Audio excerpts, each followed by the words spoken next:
Mr. President, Mrs. Jayewardene, distinguished guests, and ladies and gentlemen, it's a special pleasure to have you with us. Sri Lankan leaders, including yourself, Mr. President, have been to our country before. Tonight, however, is the first time that a Sri Lankan chief of state has been an official guest at the White House.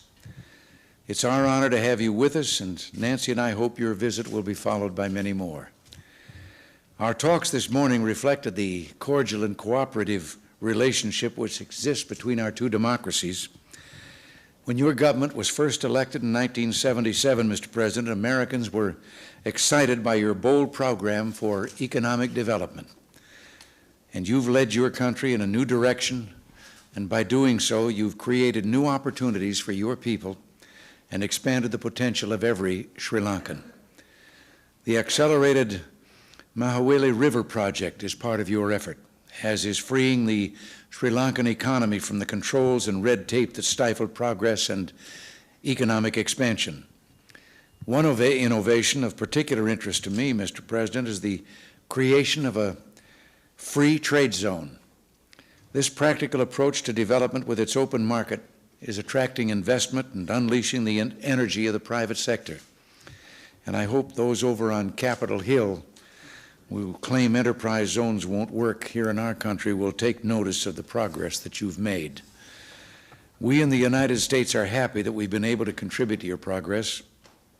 Our Agency for International Development is working with you in the River Program and encouraging Sri Lanka's private enterprise sector. And with the incentives that you now offer to investors, your country is attracting business and capturing the attention of American entrepreneurs and investors. And I think we can look forward to growing cooperation between our governments and our people on many levels. U.S.-Sri Lankan cooperation comes in many forms. Last year, the Peace Corps began a program to assist in the upgrading of Sri Lanka's English language teaching skills. And today, we signed a science and technology agreement which provides an umbrella for increased collaboration. And we look forward to the early completion of negotiating on a tax treaty and on a bilateral investment treaty. All this reflects the extraordinary relationship that we're building, a relationship of trust and trade that will benefit both our peoples. Mr. President, we understand Sri Lanka's choice as a small developing country to remain non-aligned in matters of foreign policy. We respect genuine non-alignment.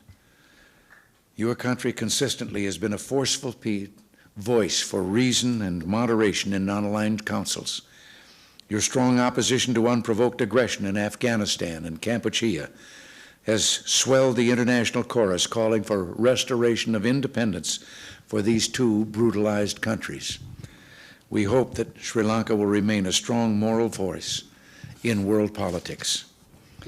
And today, Mr. President, we came to know one another better and to understand more fully our objectives and concerns. Your visit has undoubtedly strengthened the bond between our two countries, and it's laid a basis for even closer, more cooperative relations between Sri Lanka and the United States in the future. And finally, Mr. President, I'd like to thank you again for the elephant. A magnificent present that you gave us today. The elephant happens to be the symbol of the President's political party, and by coincidence, we happen to be also that smart. Ladies and gentlemen, may I ask you to join me in a toast to President and Mrs. Jayewardene and the prosperity of our relationship with Sri Lanka.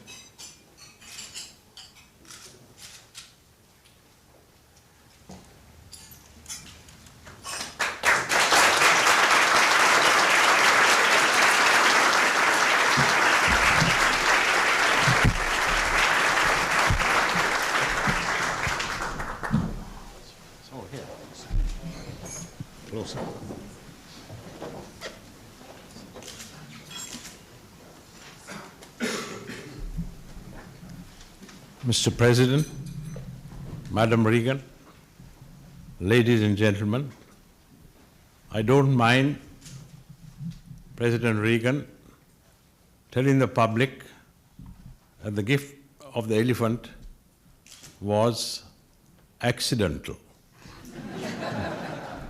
But privately, I know it's something else. The elephant led my party to victory in 1977. I received 51% of the votes. Any party that gets 51% of the votes must win an election. And I hope you will have the same luck in the months to come.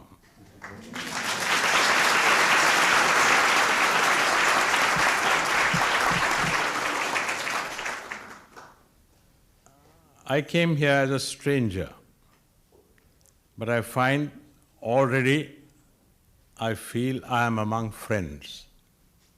I've heard that the American people are very friendly people, hospitable people. Both qualities have been proved during the last few days. I'm surrounded, I understand, by film stars. Those whom I saw in my youth were rather different. They were Charlie Chaplin, Laurel and Hardy, Fatty Arbuckle, and Mary Pickford. I remember a story about Laurel and Hardy. They joined the French Legion. They were waiting in the inspecting line. The sergeant came and said, "What are you doing here?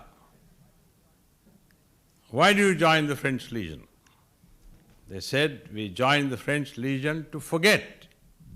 To forget what? We've forgotten.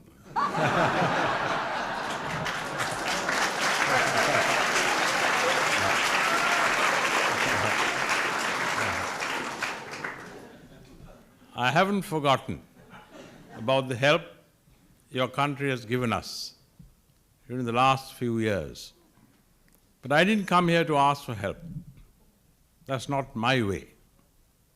I'm waiting to hear Mr. Frank Sinatra sing my way.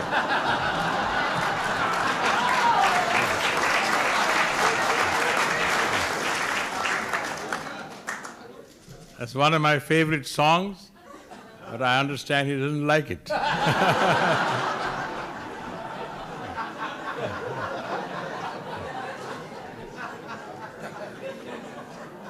I use it as part of my election campaign and ask the people to vote for my way, which they did.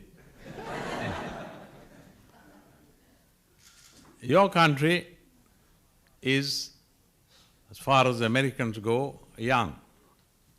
Our country is old, very old. We go back to the 5th century before Christ. We had ambassadors at the court of Claudius Caesar. You find it recorded in Pliny's letters. He even mentions the name of the ambassadors. We had sent delegations to China in 47 AD. And I understand the gifts sent by our king to the emperor of China were water buffaloes and hump cattle. The great Chinese pilgrims, Xuan Zang and Fa Hian, came to our country, the 4th century AD and the 6th century AD. So did Sinbad the sailor, Marco Polo, and Ibn Battuta. For the first time, Westerners came in the 16th century, and the Portuguese came as tourists but stayed for 150 years. After that came the Dutch, and then came the English, and we are now once again a free country. We wish to be friendly with all and the enemies of none. That is my policy and the policy of our people.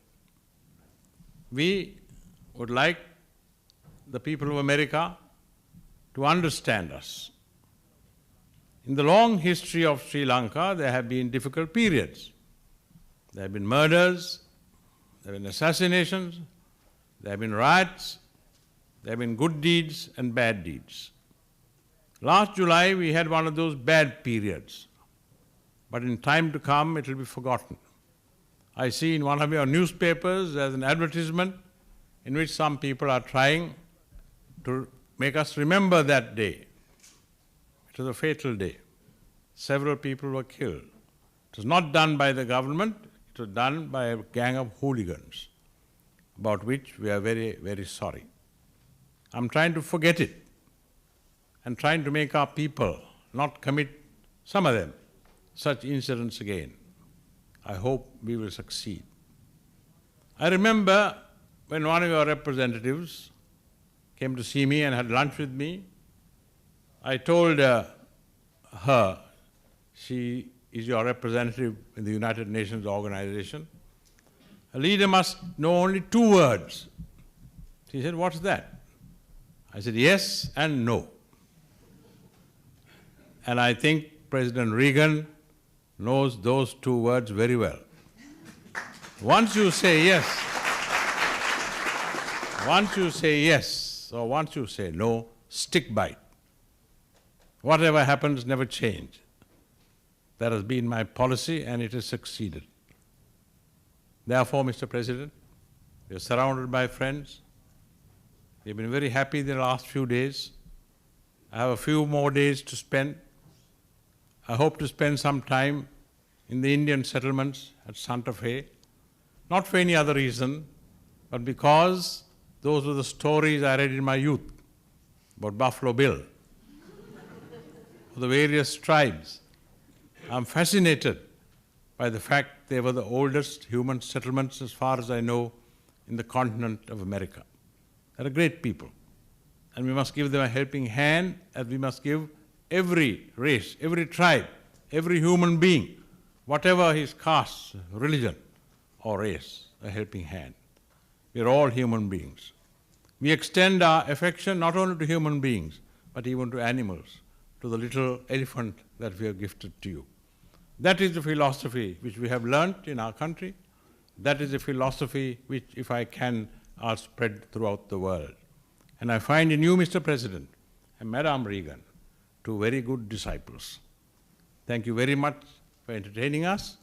May your country prosper.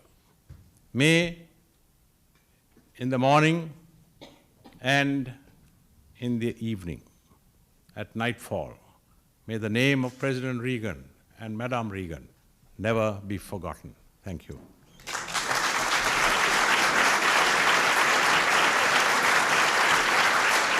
May I drink to the health of President Reagan, Madam Reagan, the government and people of the United States of America.